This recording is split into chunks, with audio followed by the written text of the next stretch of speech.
बंदर में जाके 18वें श्लोक में ये कहा है कि लोक वेद के आधार से, लोक वेद माने दंत कथा सुनी सुनाई, जैसे लोक वेद हम सुना करते राम कृष्ण ब्रह्मा विष्णु महेश के कोई माता पिता नहीं, अजरो अमर है, सर्वेश्वर हैं, सारे ब्रह्मांडों के रचने वाले हैं, फलानी पूजा कर लो, श्राद्ध निकाल लो, भूत पूजा कर लो। तो ये था लोक वेद दंत कथा जो शास्त्र प्रमाणित नहीं था। तो इसी ऐसे ज्ञान को लोक वेद कहते हैं। कबीर साहब हमें उदाहरण देते हैं कि पीछे लग गया जाऊं था मैं लोक वेद के साथ, रास्ते में सतगुरु मिल गए दीपक दे दिया हाथ। तो लोक वेद माने दंत कथा के आधार से जो साधना करते हुए हम भटक रहे थे, उसमें कोई सतगुरु मिल गया, उसने सत साधना रूपी और सही नाम ज्ञान रूपी एक दीपक दे दिया, टॉर्च दे दी। उसकी रोशनी में हम गड्ढों में झाड़ जंखाड़ों में नहीं गिरेंगे, सीधा रास्ता पकड़ कर निकल जाएंगे। तो जैसे दास पहले श्री कृष्ण का पुजारी था, श्याम जी का पुजारी था, हनुमान जी का पुजारी था, तो वो था लोक वेद के आधार से। फिर सतगुरु ने दीपक दिया, पूज्य गुरुदेव मिले राम देवानंद जी, तो उसके आधार से दास सीधा चला। तो यहाँ परमात्मा हमें बता रहे हैं कि पीछे लग गया जाऊँ था मैं लोक वेद के साथ, और इस भक्ति रूपी सफर में सतगुरु मिल गए दीपक दे दिया हाथ। तो यहाँ गीता अध्याय नंबर 15 के श्लोक नंबर 18 में गीता ज्ञानदाता कहता है कि मैं लोक वेद के आधार से पुरुषोत्तम प्रसिद्ध हूँ, क्योंकि जितने मेरे अंतर्गत प्राणी आवे हैं इंक्लूडिंग ब्रह्मा विष्णु महेश, इनसे मैं उत्तम हूँ, इनसे ताकतवर हूँ, इसलिए मैं पुरुषोत्तम नाम से प्रसिद्ध हो गया लोक वेद के आधार से, दंत कथा से। लेकिन उत्तम पुरुषत्व अन्य परमात्मा इति उदाहरत है, यह लोकतरम अविषय विवृत्ति अवैश्वर है। गीता अध्याय नंबर 15 के श्लोक नंबर 17 में स्पष्ट कर रखा हो, तो वो कोई और है। और गीता ज्ञानदाता खुद कहता है उसकी शरण में जाओ, उसकी कृपा से तो परम शांति को सनातन परम धाम को प्राप्त हो। अब गीता अध्याय नंबर 18 के श्लोक नंबर 66 का जो अर्थ है कि सर्वधर्मान परित्यज्य, मेरे सतर की सब पूजाएं छोड़ दे, मुझे दे दे, तो हम वहाँ ओम नाम के जाप की कमाई उसको दे देंगे।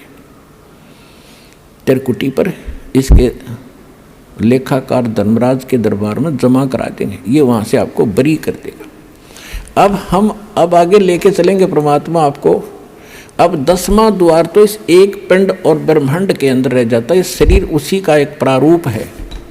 इससे आगे निकलेगा फिर सूक्ष्म रूप से, फिर जाएगा 11वें द्वार पे। 10वां द्वार जाके ब्रह्मरंध्र खुल जाने के बाद 10वां द्वार फिर एक हो जाता। जैसे एक तो द्वार का इधर का हिस्सा एक सामने का, तो इसलिए इसको भंवर गुफा भी बताते हैं, हर एक उसमें भंवर गुफा होती है।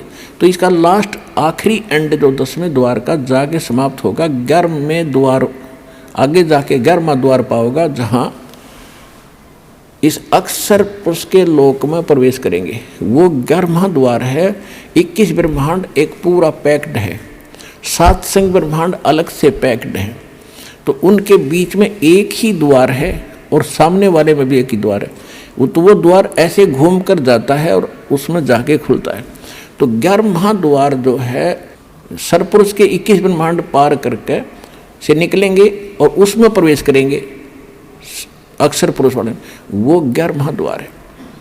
फिर अक्षर पुरुष के लोकों को पार करते हुए 7 संग ब्रह्मांडों को हम पार करके आगे जाएंगे। वहाँ जो तत्व मंत्र है सांकेतिक सतनाम के अंदर 2 अक्षर में जो एक मंत्र है ओम से दूसरा, इसकी कमाई हम वहाँ देंगे। और उसके 7 संग ब्रह्मांडों को पार करने का वो टैक्स है, उसका किराया है।